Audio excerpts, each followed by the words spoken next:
Hello, Internet, and welcome to the 20th episode of the Deep Fried Neurons Podcast. And today I brought you 4 different stories that are mildly interesting and that give background to the nursery rhymes you recited as a child. Now, I know that almost all of you are regular citizens of the Internet, and there is a very possible way that you know all of them. But if you don't know, that's amazing. If you do know, could you please stay tuned? It's just 10 minutes, okay? I'll be done really quickly. So there's always that.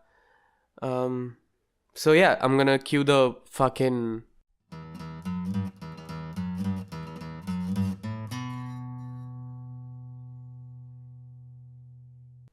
Mary, Mary, quite contrary, how does your garden grow? With silver bells and cockle shells and pretty maids all in a row. This fair lady has a recurring appearance in this episode. Her Highness Mary Tudor was the Queen of England between 1553 and 1558. You might recognize her if I use her nickname, which is better known, Bloody Mary, because she wanted to make England Catholic again, and she was passionate to the point of shedding blood of every Protestant she could get her hands on. If I'm not wrong, she had about 300 people burned at the stake for religious disagreements. And I mean, that's at least what the historical records hold. And since she was alive in the medieval times, she had a reputation of going medieval on people. In fact, she might be where going medieval as a phrase might have come from. In short, the song is probably not at all about gardening, but about the graveyards that Mary I's body count might have left. There are speculations that silver bells and cockle shells might have been torture instruments, and that she would have her soldiers used for the punishment for the Protestants. Some sources also claim that silver bells are thumbscrews that were used to crush the fingers and toes of people that were to be punished, and cockle shells is a similar device for the genitalia. The guillotine was nicknamed the Maiden at the time, and since there was mass execution, pretty maids all in a row, because either guillotines were aligned together or were consecutively used. I mean, hopefully. It was nasty business though. I don't know if you know this, but beheadings were always very difficult. The guillotines also took more than one sweep to separate the body from the head. I digress. So yeah, in short, Mary is not about growing plants in a garden. It's about Mary who is creating an uncomfortable amount of fertilizer from humans.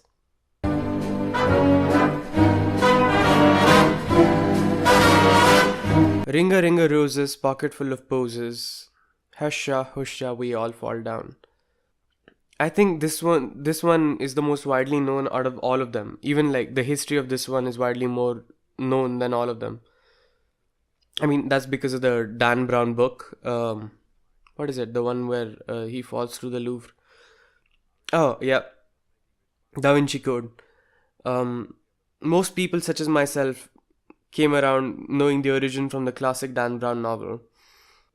This one is about the Bubonic Plague. Ringa Ringa Roses refers to the rosy rash in the ring-like shape associated with the fear of plague. And then your skin slowly falling off your limbs as gangrene takes over your body. And every time you would put your hands in your pocket, you would leave a chunk of your skin that is already turned black in there. That is why, a pocket full of posies.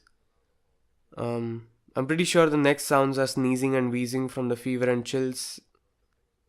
Based on where you were raised, they're different. I think the Americans say Aisho, Usho, or something like that. The British say Haisha, Husha, which is why Indians say Hasha, Husha. And of course, we all fall down is about, dying. And that's what children are playing in the park. Every morning, every evening. Peter, pumpkin eater, had a wife but couldn't keep her. He put her in a pumpkin shell, there he kept her very well. This one is obviously creepy from the get-go. I don't know who still lets their kids look at these things. I think this one needs a lot of explaining. It's from the days when women were property and a loose woman was a real problem. So either he's holding her in a house arrest because she's characterless or she's his trophy, whichever sounds better to you. Worst case scenario, he's killed her and he's preserving her with a pumpkin pickle. So, yeah, Peter Pumpkin Eater. Ain't we got fun? Three blind mice, see how they run, see how they run. They all ran after the farmer's wife who tried to cut their tails with a kitchen knife. Did you ever see such a thing in your life as three blind mice? Well, for the last time that I wanted to talk about today, Mary the First makes a return to the story. The Three Blind Mice rhyme is an elaborate storytelling device to preserve the story of the three prominent Protestant priests, that was a mouthful, in England who plotted against the strictly Catholic sovereign.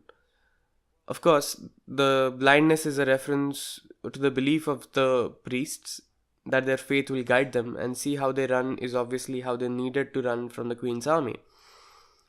They were gutted as such, but they weren't gutted as such, but they were burned at the stake on the Queen's command. Silver bells and cockle shells may or may not have been used in this process as well, but they were among the 300 who were burned, beaten, buried, and for religiously disagreeing with the Queen. So, yeah, I mean, the farmer's wife is obviously with the Queen of England, Bloody Mary, and she cut their tails with the kitchen knife is her definitely paralyzing them. And then the tragic end to their lives. The rich get rich and the poor get poorer. In the meantime, in between time, ain't we got fun? I know there's a lot of nursery rhymes out there that I did not cover, but I thought I should leave some of the uninteresting ones for you to find and think about. I mean, London Bridge is falling down is pretty obvious. It's about London Bridge falling down. Then like Humpty Dumpty is about this cannon which was really heavy, mounted on top of a palace, and then it broke and it was never put together again, and the men who were there as well. And they were mildly interesting, so I covered them. Also, Hangman, the game, was actually a game that the medieval hangmen would play with their victims, where they had to guess a word. But of course, if you are stealing bread or raping women in the 15th century, you probably did not know a lot more words than your regular vocabulary. Definitely did not know how to spell most of them anyway. And the hangman was just playing a cruel trick on you before he ended you. I mean, for entertainment, as the medieval people would. Okay, everyone, that's all I have for this week. And I mean, I hope you didn't get bored listening to that. I hope that was mildly interesting. I'm really insecure about this podcast. And thank you for 100 subscribers. 20 videos and 20 weeks later, finally. Anyway, I love making these things for you, and I will keep them coming every Sunday. And well, if you haven't subscribed already, you're new here, please subscribe. Like this video if you enjoyed. Share it with your friends shamelessly, because I need to grow this channel a little more. And support us on Patreon if you really like the content. And if you're on any other platform as well, do the needful. Stitcher, Spotify, iTunes. It's available on all of them. Only if you're listening to the audio, I'm sorry you wouldn't get the full catalog because of the reasons I expressed in previous episodes. It's because I can't afford it. Long story short. And well, thank you. See you next time.